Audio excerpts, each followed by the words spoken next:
find ones I will for sure like mark them all and draw them all. Some of the other ones where you just have to solve for x, I might just read the answers, and if you want to go through that, we can, okay? If at any point you need me to slow down, let me know. All right, so the first one says point F is the midpoint of AE. If F is the midpoint, that means the divided segment AE into two congruent parts. So I need to mark those parts as being congruent. Then it says segment DG is perpendicular to AB. Perpendicular means they intersect to form a right angle. So I need to mark where those two segments intersect and they form a right angle. And then it says DG is an angle bisector. Okay, so the angle that it's going to the vertex down there is at D. So angle bisector means that those two parts are congruent. Those two angles are congruent. Questions on that first one?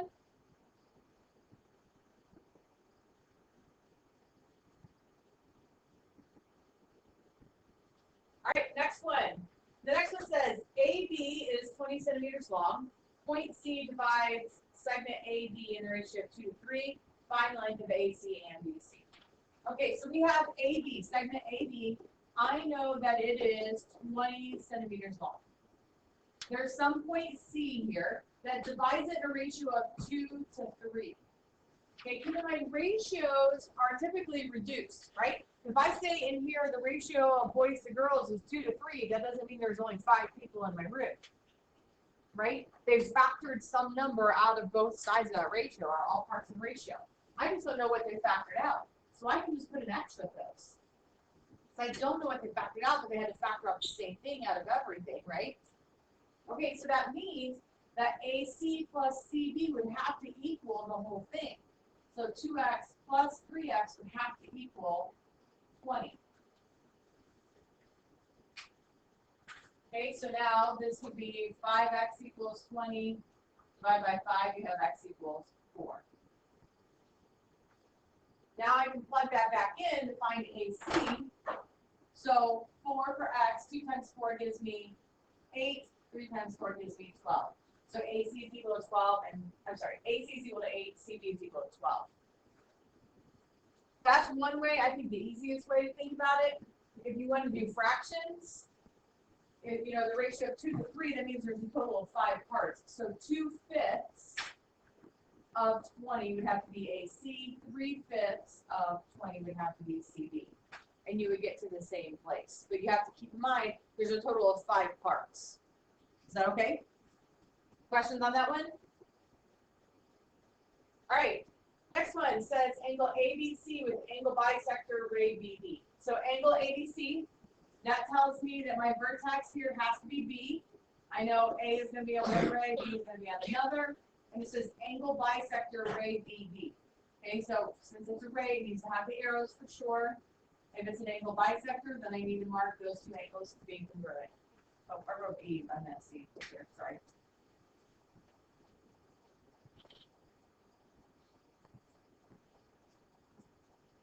Questions on that one?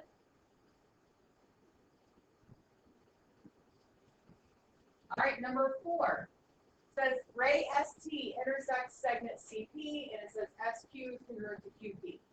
Okay, so I'm going to start. Ray ST, I can draw a ray ST. Keep in mind, if it's ST, ray ST, S has to be the endpoint, T is somewhere on there, right? Somewhere on that ray. Make sure you draw your ray with an arrow. Then it says it intersects SP. Okay, so SP is a segment. It has to go through S, and that has to be one of my endpoints. So I don't care if you go up, down, diagonal, it shouldn't matter at this point. Then it says SQ is congruent to QP. Well, I have S and P, I don't have a Q, so I need to put it somewhere out here. So I'm just going to do a Q out here, draw in my segment markings, and I have to mark that those are congruent. Okay, I could have also like flip-flopped this inward, so my Q was inside, like above T over here, and I could draw that triangle kind of facing inwards as well. S here is kind of like a hinge, so that triangle really can go anywhere. Does that make sense? Depending on how you drew SP. Are we good?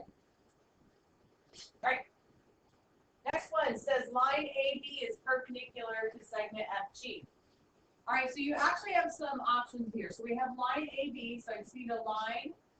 So I need arrows on both ends. We have point A and B. Is perpendicular to FG.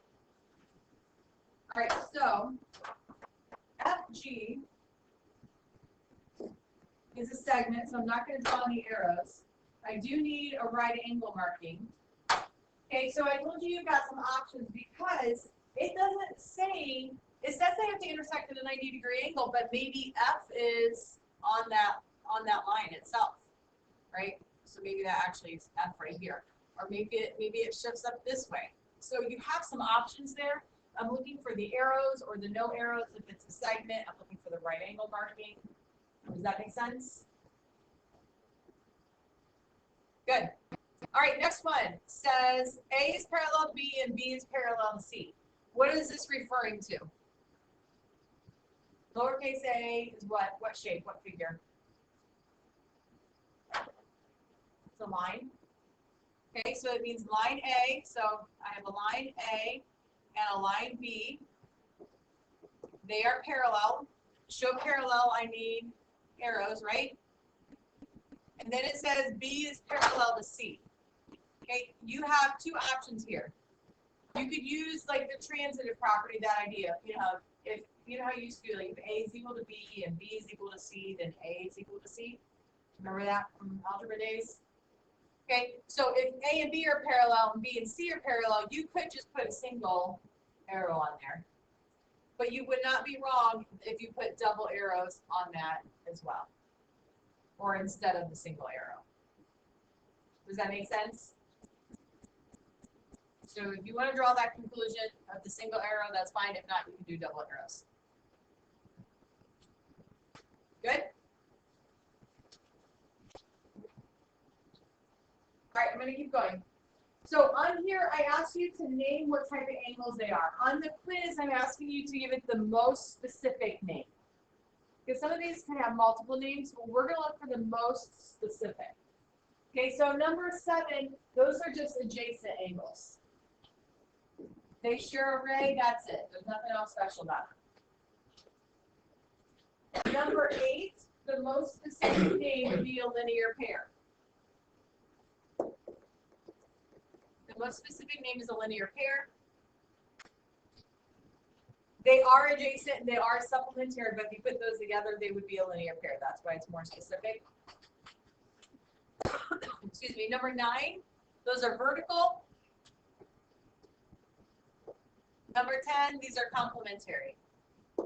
That would be the most specific name. They are adjacent, but it makes it extra special because they add up to be 90 degrees, so they're complementary. Again, on the instructions on the quiz, I wrote the most specific name. I even underlined it. Does that make sense for those? All right, I'm going to keep going here.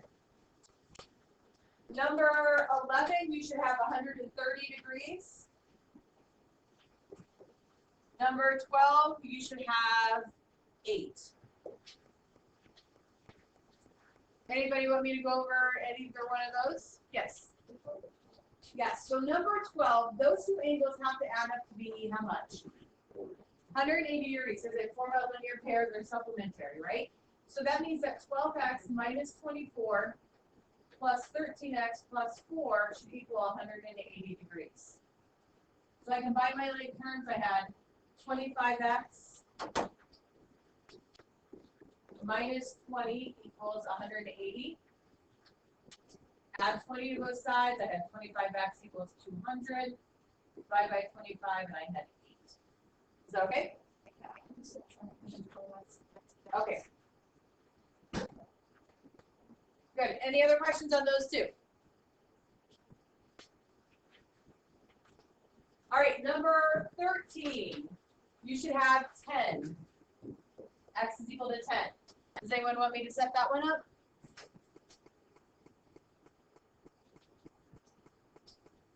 Okay. Number 14, your answer should be, oh, I didn't go back to solve. X is equal to 3. So then THR is 26 degrees. So X will equal 3, the measure of angle THR should be, I believe, 26 degrees. Should we set this one up?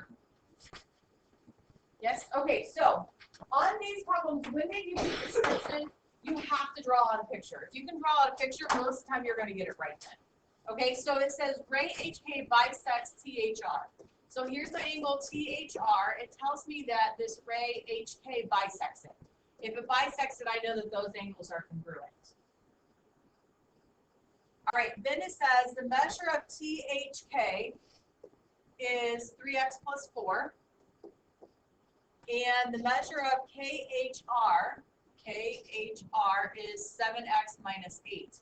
So solve for x, and then the measure of THR. Okay, so if I can draw and label my figure, I can see my two angles are equal, right? They're congruent, so that means my expressions have to be equal. So I should have 3x plus 4 would equal 7x minus 8. If I subtract 3x from both sides, I have a 4x. Add 8, I get 12. That's how I got that x is equal to 3. So they want to solve for the measure of THR. That's the whole big angle. So I plug it back in for 1. I had 3 times 3 plus 4, which should give me 13. But that means that this angle is also 13, right? They're both 13, the smaller angles.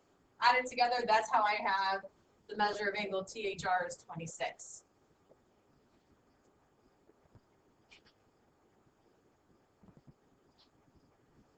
Is that one okay?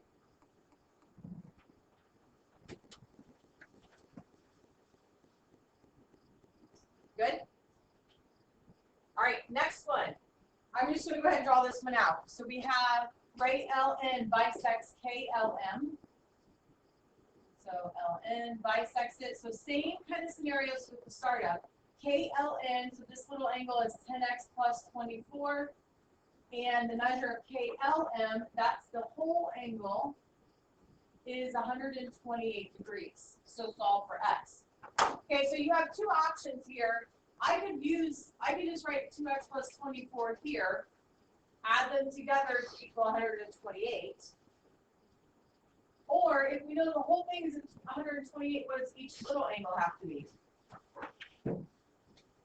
If they're bisected, it has to be 64 and 64. Is that okay? All right, so I could say that 10x plus 24 equals 64. Subtract 24 from both sides, I get 40. So x should equal 4. In that case, that's all they wanted us to do.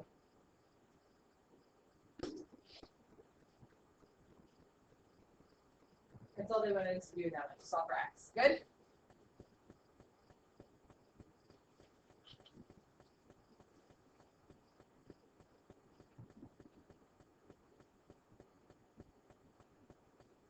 I want to read the answers to 16 and 17 real quick. Okay, for number 16, it says 1 and 2 are vertical angles. So I'm going to draw my picture again. I know angles 1 and 2 are vertical angles.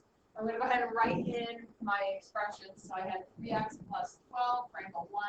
Angle 2 is 5x minus 30. Okay, so keep in mind, vertical angles, they are congruent, which means the expressions have to be equal to each other. So I have 3x plus 12 equals 5x minus 30.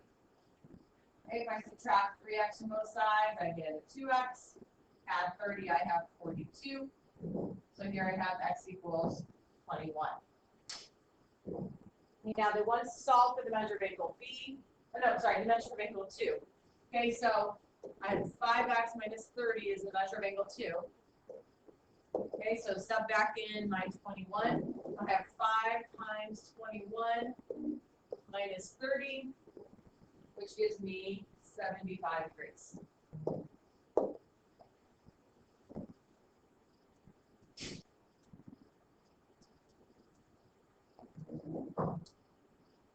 Right, next problem. Number 17, it says A and B are supplementary angles. So supplementary, remember means that they have to add up to be 180 degrees. Okay, it gives us the value of A, gives us the value of B. All right, so that tells me that 6x plus 29 plus 2x minus 9 equals 180 degrees. So if I combine my like terms, I have 8x plus 20 equals 180. Add 20 to both sides, I have 200. Divide by 8, I get 25. Now, does that ask me to solve for angle B after that? Wait a minute. I found my error here. Sorry, I need to subtract 20 from both sides. So I have 8x equals 160. So x will equal 20. Okay, now that x equals 20, I want to solve for the measure of angle B. Solve for the measure of angle B. So B I know is 2x minus 9. We sub in 20 for my x. So that is 40 minus 9, which is 31. So the measure of angle B equals 31 degrees.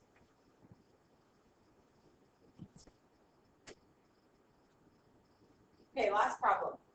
Last problem. It says use the figure to complete each of the statements below. We know that BC is 10, so I'm going to go ahead and write that in. I also see, because I have 2 tick marks on BC, AB also has 2 tick marks, so it must be 10. So the first question is, B is the midpoint of, so we're looking for a segment name. B is the midpoint of segment AC. So I'm going to make sure I use my segment marking there. The next one says AB is congruent to. Okay, so because it's saying congruent, we're looking for a name. So AB is congruent to segment BC. Again, because of our tick marks. The length of AC, so that's just going to be 10 plus 10 is 20. Okay, keep in mind here we have an equal sign. Right, we have an equal sign. An equal sign typically indicates we're looking for a value, a number. Okay, so congruent, like in the one before, is looking for a name. If you have an equal sign, it's looking for a number. Another name for segment CB, keep in mind we can flip-flop them. So I could have said DC. Segment DC, which means up top, the first and second one, I could have flip-flopped both of those. So for the first one, I could have had CA. For the second one, I could have had CB. Okay, the last one, another name for ray BD is, so keep in mind, BD, that means the endpoint has to be B. So my answer has to be B. And then what else goes in the direction of D? So BD starts here at B and heads towards D. The only other point that goes in that same direction is C. So my answer has to be ray BC. Again, making sure to put my ray marking up above.